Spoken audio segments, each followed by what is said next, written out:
इस दुनिया में जो सभी बच्चे हैं, इन बच्चों के नीड्स कौन कौन से हैं, इन नीड्स को अगर हम क्लासिफिकेशन कर देते हैं, इसका वर्गीकरण अगर हम कर देते हैं, तो कुल मिलकर यह 4 जरूरतें होती है। देखिए यह जरूरतें कौन कौन सी है, इन्हें सबसे पहले देखिए फिजिकल नीड जिसे हम कहते हैं शारीरिक जरूरत, इमोशनल नीड जिसे हम कहते हैं भावनिक जरूरत, मेंटल नीड जिसे हम कहते हैं मानसिक जरूरत, और स्पिरिचुअल नीड जिसे हम कहते हैं आध्यात्मिक जरूरत। यह जो पहली जरूरत है यह है फिजिकल नीड जिसे हम कहते हैं शारीरिक जरूरत।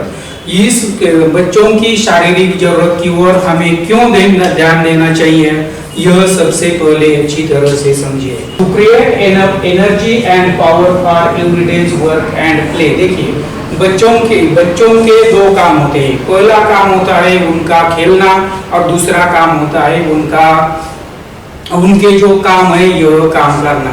यह हम सभी अच्छी तरह से जानते हैं, लेकिन यह काम अच्छे होने के लिए हमें क्या करना चाहिए, इनकी यह शारीरिक जरूरत अच्छी तरह से पूरी हो जाए, इसीलिए हम क्या कर सकते हैं यह जानना भी बहुत महत्वपूर्ण है।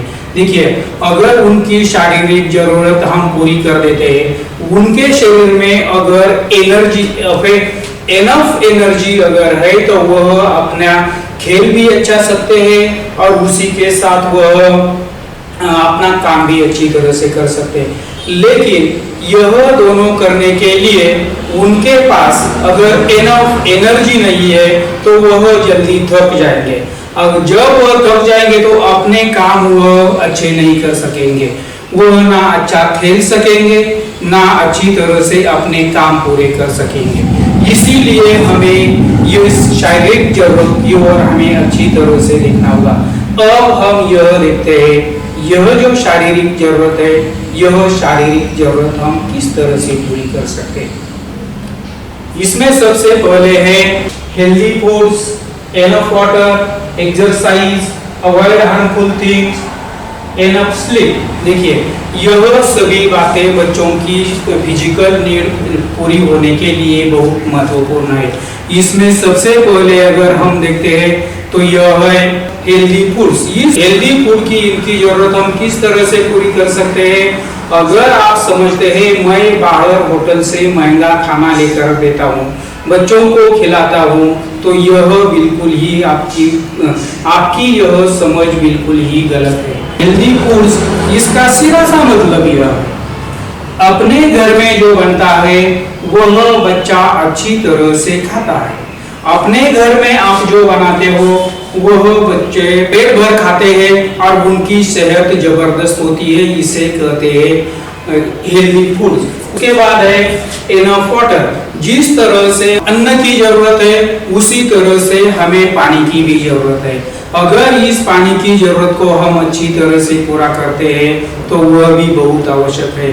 उसके शरीर के लिए दिन भर कितना पानी आवश्यक है, वह पानी वह पीता है या नहीं पीता है, यह हमें अच्छी तरह से देखना होगा। अगर वह पानी कम पीता है तो फ्यूचर में कई बीमारियां उसे जुड़ जाने की संभावना होती है। इसीलिए यह एनफ वाटर यह भी बहुत जरूरी है। उसके बाद है एक्सरसाइज यह जरूरत भी बहुत महत्वपूर्ण है। एक्सरसाइज बच्चे की उम्र क्या है, उसकी कैपेसिटी क्या है, इसके अनुसार हमें उसे एक्सरसाइज देनी चाहिए। वह 10 मिनट के लिए एक्सरसाइज करता है, वह 20 मिनट के लिए एक्सरसाइज करता है या वह 30 मिनट के लिए एक्सरसाइज करता है, सबसे पहले यह हमें अच्छी तरह से देखना होगा। अच्छी तरह से उसका एक्सरसाइज ले सकते हैं। Avoid harmful things. Harmful things का मतलब है जो बाहर की चीजें हैं, इन चीजों को हमें टालना चाहिए। यह कौन कौन सी जो चीजें मैदे से बनती है वह पचाने के लिए घातक होती है, 4 दिन तक वह हम उसे पचा नहीं सकते, इसीलिए वो टालनी चाहिए। उसके साथ जो कोल्ड ड्रिंक्स है यह कोल्ड ड्रिंक्स भी हमें टालनी चाहिए। इस तरह से यह जो हार्मफुल थिंग्स है इन्हें टालना होगा। उसके बाद है इनफ स्लीप। इनफ स्लीप यह भी बहुत महत्वपूर्ण है। अगर वह अच्छा सोता है, उसकी सबसे पहली बात यह देखिए, उसे सोने के लिए कितना समय आवश्यक है। अगर वह आवश्यक समय के अनुसार वह सोता है तो वह बात बहुत अच्छी है, लेकिन वह कम सोता है तो उसके फिजिकल एनर्जी पर बहुत ही बुरा असर हो जाता है। इसीलिए हमें यह इनफ स्लीप, इस पर भी अच्छी तरह से ध्यान देना होगा।